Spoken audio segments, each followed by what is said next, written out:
کہ امریکی صدر سے اسرائیلی وزیر اعظم نیتنیاہو کی ملاقات ہوئی۔ صدر ڈونلڈ ٹرمپ جو سوشل میڈیا پر بیان میں کہتے ہیں کہ ایران سے ممکنہ ڈیل کو ترجیح دی جائے گی۔ مذاکرات میں دیکھا جا رہا ہے کہ ڈیل ہوتی ہے یا نہیں۔ ڈیل نہیں ہوتی تو دیکھیں گے کہ مذاکرات کا کیا نتیجہ نکلتا ہے۔ اسرائیلی وزیر اعظم کو بتایا ہے کہ ایران سے ڈیل ترجیح ہے۔ پچھلی بار ایران نے فیصلہ کیا تھا کہ ڈیل نہ کرنا اس کے لیے بہتر ہے۔ ایران کو مڈ نائٹ ہیمر بمباری کا سامنا کرنا پڑا تھا۔ امید ہے کہ ایران کا رویہ اس بار زیادہ ذمہ دارانہ اور معقول ہوگا۔ اسرائیلی وزیر اعظم نے باضابطہ طور پر امریکی صدر کے غزہ بورڈ آف پیس میں شمولیت اختیار کر لی ہے۔ امریکہ کی مشرق وسطی میں دوسرے طیارہ بردار بحری بیڑے کی تعیناتی کی تیاری شروع۔ پینٹاگون کے مطابق اقدام ایران کے خلاف ممکنہ فوجی کارروائی کے خدشات کے پیش نظر کیا جا رہا ہے۔ امریکی حکام کا کہنا ہے کہ کیری اسٹرائک گروپ کو ہدایت دی گئی ہے کہ وہ فوری تعیناتی کے لیے تیار رہے۔ تعیناتی کا باضابطہ حکم چند گھنٹوں میں بھی جاری ہو سکتا ہے۔ ایران پر حملے کو جنگ کا آغاز تصور کیا جائے گا۔ ایرانی سپریم لیڈر علی خامنئی کے مشیر علی شمخانی کی میڈیا سے گفتگو کہا کہ ایرانی میزائل صلاحیتوں پر کوئی بات چیت نہیں کی جا سکتی۔ امریکہ فوجی طاقت کی نمائش کی بجائے سنجیدگی دکھائے۔ مذاکرات کے ساتھ دھمکیاں امریکی فطرت ہے۔ محدود فوجی حملہ بھی جنگ کا آغاز ہوگا۔ جنگ صرف میدان تک محدود نہیں رہے گی۔ کون بنے گا بنگلہ دیش کا وزیر اعظم؟ پارلیمانی انتخابات کا میدان آج سجے گا۔ بنگلہ دیش نیشنلسٹ پارٹی اور اتحادیوں کا جماعت اسلامی اور حامیوں سے جوڑ پڑے گا۔ طارق رحمان میدان ماریں گے یا شفیق الرحمان؟ عوام فیصلہ آج دیں گے۔ 50 سیاسی جماعتیں اور 2000 سے زائد آزاد امیدوار ایک دوسرے کے مد مقابل 300 نشستوں پر براہ راست الیکشن ہوں گے۔ پارلیمنٹ میں 50 نشستیں خواتین کے لیے مخصوص ہیں۔ 90% پولنگ اسٹیشنز پر سی سی ٹی وی کیمرے نصب ہیں۔ لو لاکھ سے زائد سیکیورٹی اہلکار تعینات۔ سابق وزیر اعظم حسینہ واجد کی پارٹی الیکشن سے آؤٹ ہے۔ جین زی بنگلہ دیش کے عام انتخابات میں اہم کردار ادا کرنے کو تیار۔ 3 کروڑ سے زائد ووٹوں کے ساتھ نوجوان نسل کے نمائندے آئندہ کے سیاسی منظرنامہ تشکیل دینے میں نمایاں نظر آ رہے ہیں۔ رپورٹ دیکھیے۔ بنگلہ دیش کی عام انتخابات دنیا کے پہلے جین زی سے متاثر الیکشن ہے جس میں نئے حکمرانوں کے چناؤ کے لیے نوجوان ووٹرز کا کردار فیصلہ کن ہوگا۔ بنگلہ دیش الیکشن کمیشن کے اعداد و شمار کے مطابق عام انتخابات میں جین زی یعنی 18 سے 29 سال کے ووٹرز کی تعداد 1/4 ہے جو 3 کروڑ 20 لاکھ سے زائد بنتی ہے۔ اتنی بڑی تعداد کی وجہ سے جین زی کو کنگ میکر بلاک قرار دیا جا رہا ہے۔ شیخ حسینہ واجد کی 15 سالہ آمرانہ دور حکومت کا خاتمہ بھی جین زی کی بدولت ممکن ہوا۔ جین زی کی تعلیم یافتہ نوجوانوں ہی کی بدولت یونیورسٹیز میں شروع ہونے والی انقلابی تحریک پورے ملک میں پھیل گئی۔ حسینہ واجد کو مستعفی ہو کر بھارت فرار ہونا پڑا۔ نوجوان آمرانہ طرز سیاست سے ہٹ کر عملی اور نظریاتی بنیادوں پر سیاسی وابستگی کے قائل نظر آتے ہیں۔ مہنگائی، بے روزگاری، آزادی اظہار کے مسائل کا حل اور ملک میں بھارتی اثر و رسوخ کا خاتمہ نوجوانوں کا اولین مطالبہ ہے۔ جنریشن زی کا اس وقت 2 بڑی جماعتوں BNP اور جماعت اسلامی کی طرف رجحان ہے۔ انقلاب برپا کرنے والے نوجوانوں کی تنظیم انقلاب منچا جماعت اسلامی کے ساتھ اتحاد قائم کر چکی ہے جس سے BNP کو ٹف ٹائم ملنے کا امکان ہے۔ تاہم حتمی فیصلہ جین زی ووٹرز کے ٹرن آؤٹ پر منحصر ہے۔ عام خبر آپ کو دیں کہ نئی سولر پالیسی پر ملک میں بھونچال۔ دنیا نیوز کی خصوصی ٹرانسمیشن کے بعد وزیر اعظم کا نیپرا کے نئے ریگولیشنز کے اجرا کا نوٹس۔ شہباز شریف کی زیر صدارت نئے ریگولیشنز کے اجرا پر اعلیٰ سطح کا خصوصی اجلاس۔ پاور ڈویژن کو سولر صارفین کے کانٹریکٹ کے تحفظ سے متعلق فوری نظر ثانی اپیل دائر کرنے کی ہدایت کی گئی ہے۔ سولر صارفین کے کانٹریکٹس کا تحفظ کیا جائے گا۔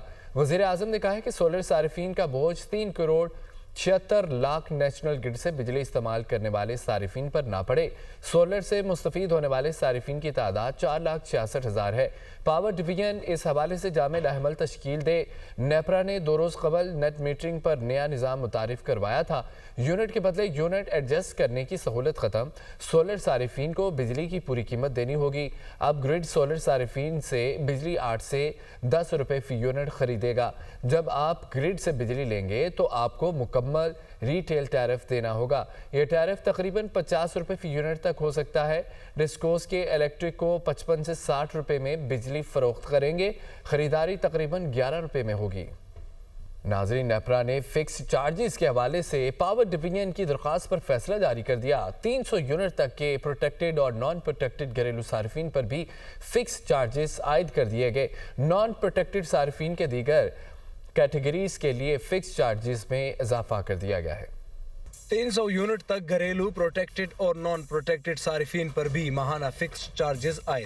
नेपरा ने पावर डिवीजन की दरख्वास्त पर फैसला जारी कर दिया। अब तमाम घरेलू सारिफीन को इजाफी फिक्स चार्जेस अदा करना होंगे। फैसले में कहा गया है कि फिक्स चार्जेस प्रोटेक्टेड और नॉन प्रोटेक्टेड सारिफीन पर लगाए गए हैं। इससे पहले सिर्फ 300 यूनिट से जायद इस्तेमाल करने वाले नॉन प्रोटेक्टेड सारिफीन पर फिक्स चार्जेस आए थे। माहाना 100 यूनिट इस्तेमाल करने वाले प्रोटेक्टेड सारिफीन पर 200 रुपए फिक्स चार्जेस आयद कर दिए गए। माहाना 200 यूनिट बिजली खर्च करने वाले प्रोटेक्टेड सारिफीन को 300 रुपए माहाना फिक्स चार्जेस देना होंगे। इसी तरह 100 यूनिट तक नॉन प्रोटेक्टेड सारिफीन पर 275 रुपए फिक्स चार्जेस आयद किए गए। 200 यूनिट तक नॉन प्रोटेक्टेड सारिफीन को 300 रुपए फिक्स चार्जेस देना होंगे। माहाना 300 यूनिट तक बिजली खर्च करने वाले नॉन प्रोटेक्टेड सारिफीन पर 350 रुपए फिक्स चार्जेस लागू कर दिए गए। माहाना 301 से 400 यूनिट तक के नॉन प्रोटेक्टेड सारिफीन को 200 रुपए इजाफी से 400 रुपए फिक्स चार्जेस देना होंगे। 401 से 500 यूनिट वाले नॉन प्रोटेक्टेड सारिफीन 100 रुपए इजाफे के साथ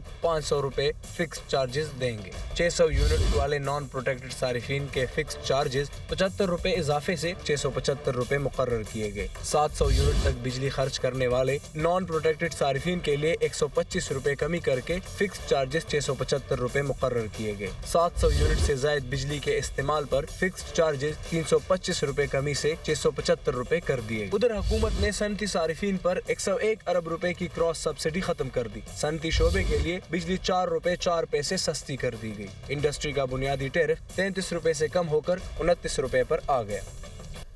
नाजरीन, सदर मुमलिकत आसिफ अली जरदारी से आज़ाद जम्मू कश्मीर के वज़ीर आज़म फैसल मुमताज़ राठौड़ समेत पार्लिमानी वफ़द की मुलाकात हुई है। वफ़द ने आज़ाद जम्मू कश्मीर की मजमूई सूरत हाल से सदर पाकिस्तान को आगाह किया।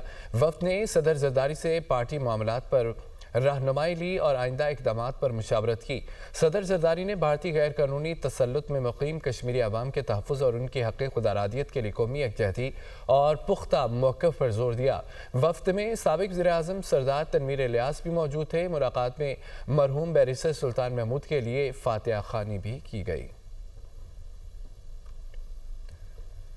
आज़ाद कश्मीर में नए सदर के इंतखाब पर मुशावरत मुकम्मल हो गई। पीपल्स पार्टी अपना उम्मीदवार लाएगी। सरदार तनवीर इलियास कहते हैं कि आज़ाद कश्मीर असम्बली के डिप्टी स्पीकर की तब्दीली का फैसला भी कर लिया। नया डिप्टी स्पीकर भी पीपल्स पार्टी से लाए जाने का इम्कान है। इलेक्शन के हवाले से भी पाकिस्तान पीपल्स पार्टी की जो आज़ाद कश्मीर की लीडरशिप है, उन्होंने अपने जो उनके लीडर हैं हमारे आसिफ अली जरदारी साहब, उनके साथ इस ख्वाहिश का इजहार किया है कि चूँकि जो नंबर चाहिए होते हैं वो पाकिस्तान पीपल्स पार्टी के उससे ज़्यादा हैं। तो इस वक्त पाकिस्तान पीपल्स पार्टी का हक बनता है और जमहूरी तकाजा भी है और आइनी तकाजा भी है कि पाकिस्तान पीपल्स पार्टी का प्रेसिडेंट मुंतखब होना चाहिए। डिप्टी स्पीकर को हम तब्दील करने जा रहे हैं और डिप्टी स्पीकर इंशाल्लाह पाकिस्तान पीपल्स पार्टी से होंगे या होंगी। देखिए, चीफ इलेक्शन कमिश्नर के हवाले से ये है कि चूँकि नाम वफाक को आ चुके हैं, चूँकि उसमें अपोजिशन लीडर का और वज़ीर आज़म का चूँकि प्रोगेटिव होता है, तो नाम जो है वो वफाक को भेजे जा चुके हैं। तो वो किसी भी वक्त जब वफाक करना चाहेगा तो हम यकीन रखते हैं कि वो जल्दी हो जाएगा। वज़ीर दिफा ख्वाजा आसिफ ने कौमी असम्बली में इज़हार ख्याल करते हुए कहा कि पाक फ़ौज के बारे में अपोजिशन का बयानिया गैर ज़िम्मेदाराना है। कायद हिस्ब इख्तलाफ के बयान से तकलीफ हुई। ये सिर्फ 4 ज़िलों की नहीं बल्कि पूरे पाकिस्तान की फ़ौज है। इख्तलाफात अपनी जगह, लेकिन शुहदा हमारी रेड लाइन है। सर, ये एक वफाकी फ़ौज है, किसी सूबे की या किसी 4 ज़िलों की फ़ौज नहीं है, जिस तरह लीडर ऑफ अपोजिशन ने कहा है। 3141 जो है टोटल शहादतें 5 साल में दहशतगर्दी की जंग में हमारी हुई हैं। हम अपने अव्वल और आखिर अपने सियासी मफादात की जंग लड़ रहे हैं, इक़्तिदार की जंग लड़ रहे हैं। यहाँ पे कई लोग बैठे होंगे, कई लोग होके गुजर भी गए हैं जो 4-4, 5-5, 6-6 पार्टियां जिन्होंने बदली हुई हैं, लेकिन इन शहीदों ने तो कोई पार्टी नहीं बदली। उन्हें जो हल्फ उठाया था जब वो फौज में शामिल हुए थे, उस हल्फ के लिए उन्होंने जान दी हुई है। साथी और अपने ज़ाती मफादात की, अपनी ज़ाती सियासत की हिफाजत करते हुए अगर मैं जो है एक लकीर जो खून से खींची गई है उसको क्रॉस करता हूं तो मुझे कोई हक नहीं है इस ऐवान में बैठने का। लेकिन आज जब हम बरसरे पेकार हैं इस वतन की हिफाजत के लिए कि आप, मैं और ये सारे लोग जो है, हमारे बाल बच्चे और 25 करोड़ आवाम जो है, और रात को जो है चैन से सो सकें,